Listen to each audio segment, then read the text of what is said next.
Student, how are you? I am Vishnu Kanti, your SST teacher. Today I will teach SST. Student, SST में आप लोग पढ़ रहे थे जलवायु. बच्चों, जलवायु जो चैप्टर है उसकी थ्योरी आप लोग पढ़ चुके हैं. भारत की जलवायु कैसी है? भारत की जलवायु मानसूनी जलवायु है. ये हमारा भारत देश जो है इसके बीचों बीच से एक कर्क रेखा गुजरती है, इसलिए भारत का जो साउथ का एरिया है वहाँ पर उष्णकटिबंधीय जलवायु है. बच्चों, उष्णकटिबंधीय जलवायु हमारा जो देश भारत है वहाँ पे कर्क रेखा है. और अगर आप ग्लोब को सर्च करेंगे, ग्लोब में देखेंगे तो वहाँ पर नीचे साइड में मकर रेखा है. मकर रेखा और कर्क रेखा इन दोनों के बीच की जो जलवायु है वो उष्णकटिबंधीय जलवायु है. वहाँ पर अधिक गर्मी होती, अधिक वर्षा होती है. उष्णकटिबंधीय जलवायु है. हमारा देश भी इसके अंतर्गत आता है. हमारे देश का उत्तर का जो क्षेत्र है वह वहाँ पे कम गर्मी होती है, लेकिन जो हमारे साउथ का क्षेत्र है वहाँ पे गर्मी अधिक होती है. स्टूडेंट, हम आपको थ्योरी पढ़ा चुके हैं. आज हम आपको क्वेश्चन आंसर करवाने वाले हैं. चूँकि आप लोग थ्योरी पढ़ चुके हैं, अब हम क्वेश्चन आंसर की प्रैक्टिस करते हैं. आप लोग क्वेश्चन आंसर अपनी कॉपी में नोट करना. ओके बच्चों?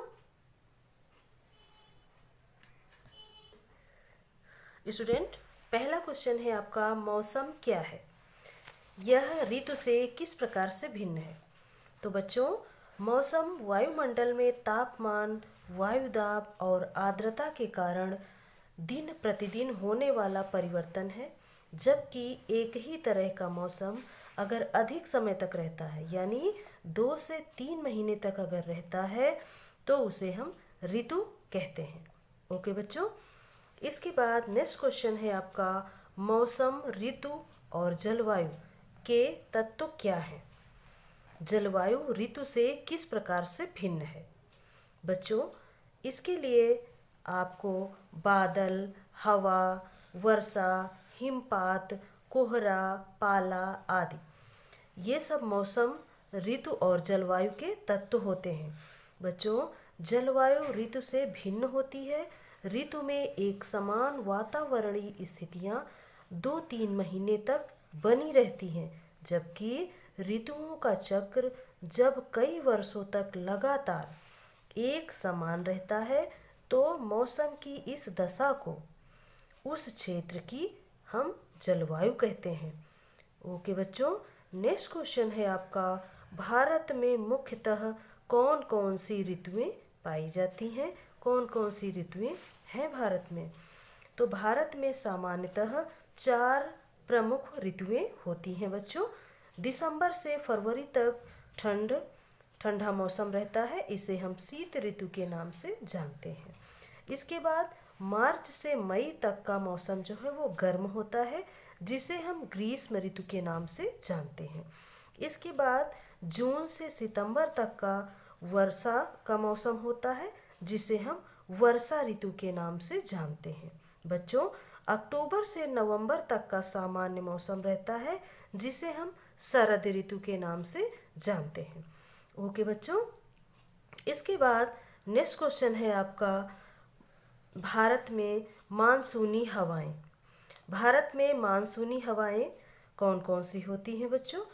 तो ऋतुओं के अनुसार दिशा परिवर्तित करने वाली इन हवाओं को ही हम मानसूनी हवाएं कहते हैं, जो ऋतुओं के अनुसार अपनी दिशा को परिवर्तित कर लेती हैं, मोड़ लेती हैं.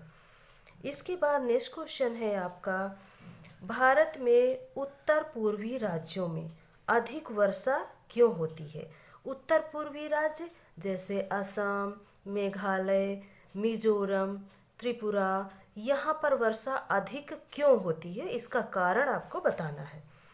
तो बच्चों, भारत में उत्तर पूर्वी राज्य ये 3 ओर से पहाड़ों से घिरे हुए होते हैं. 3 ओर से यहाँ पर पहाड़ होते हैं. जैसे एक साइड में हिमालय पर्वत है, अन्नामलाई, अनाईमुडी, ये सब पर्वत 3 ओर से घेरे हुए हैं.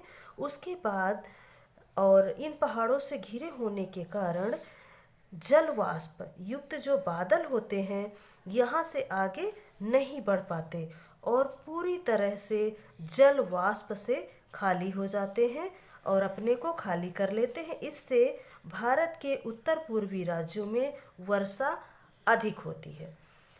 बेहद होती है, जिससे राजस्थान के मुकाबले, पश्चिम के मुकाबले उत्तर पूर्वी राज्यों में वर्षा अधिक होती है। ओके बच्चों, इसके बाद नेक्स्ट क्वेश्चन है आपका, शीत ऋतु में उत्तर भारत में अधिक ठंड क्यों पड़ती है?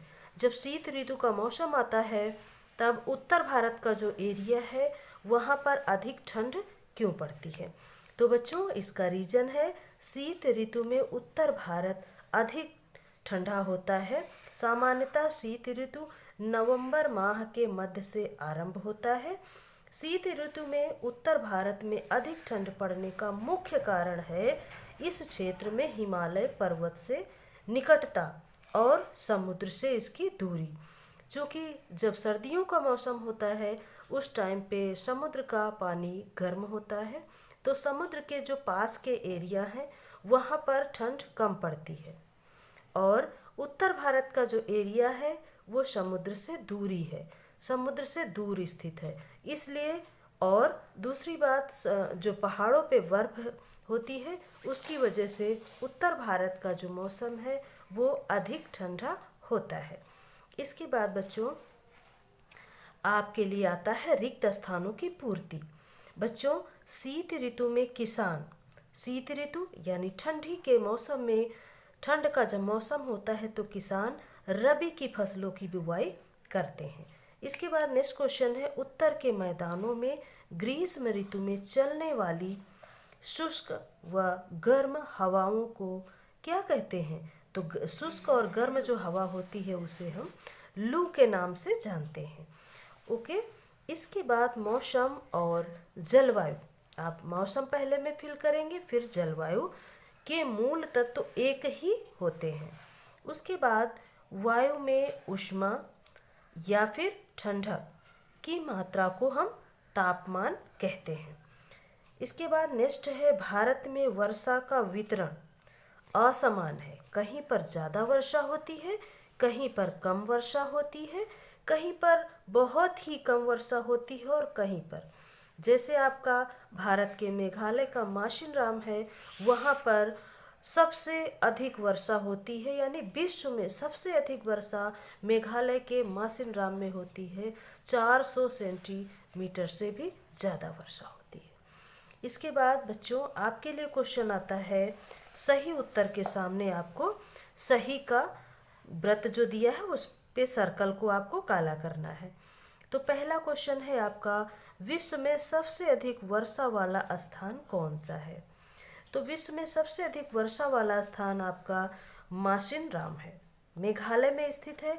यहाँ पर विश्व में सबसे अधिक वर्षा होती है, 400 सेंटीमीटर से भी अधिक वर्षा यहाँ पर होती है।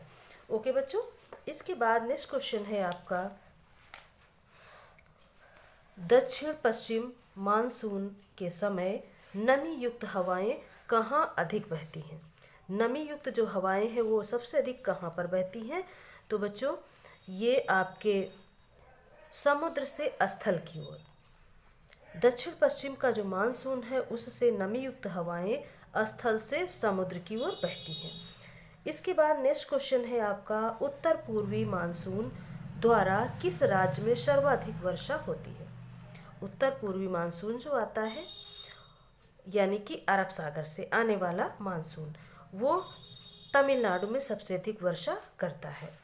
तमिलनाडु, आंध्र प्रदेश का जो क्षेत्र है वहाँ पर। इसके बाद भारत में सबसे कम वर्षा किस राज्य में होती है? बच्चों, उत्तर पश्चिम का जो क्षेत्र है, यानी राजस्थान का जो क्षेत्र है, वहाँ पर सबसे कम वर्षा होती है।